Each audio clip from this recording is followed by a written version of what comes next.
Hey everyone, Alexis Ann here from the Writing Cave, which is why I am in my writing clothes with my headphones and my glasses, and basically I need to bathe, but I popped onto Instagram real quick, as it's one of my things when I'm writing intensely, thousands and thousands of words a day.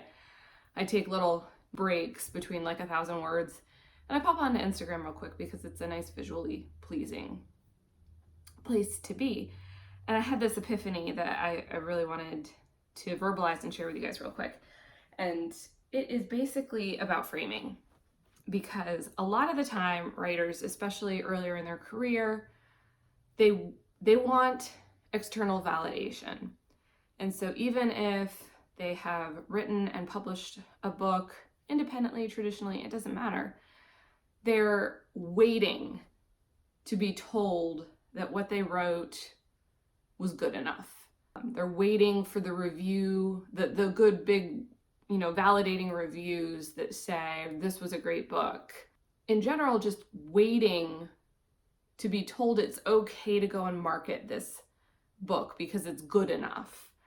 And what you're doing when you do that is you're allowing your work, your art, your story to be framed at random by the general public. That has a lot of consequences.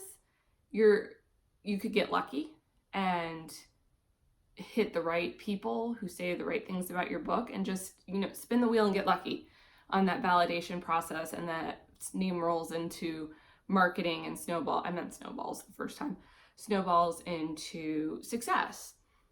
But you're giving away your power in doing that, and you're allowing your work to be framed by other people. And what the really successful authors do so well is they don't do that. They frame their work from a marketing perspective. They frame it, they tell the audience how to perceive their work. And it has no bearing on the goodness of that work, the reviews of that work.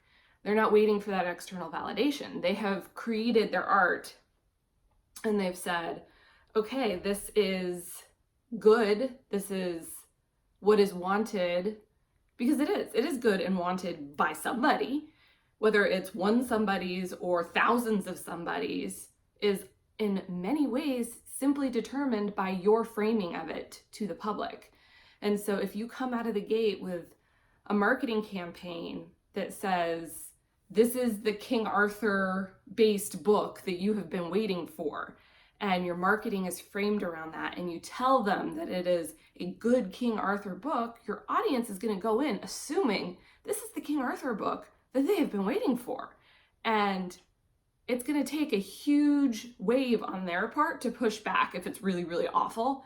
It's going to be a huge wave that would have to turn that tide at that point, because you have already framed everything about your book and said it is good, you want to read it, it's what you've been waiting for.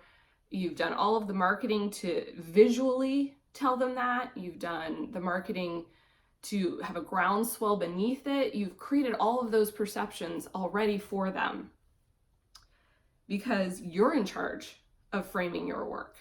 You have the power to frame your work.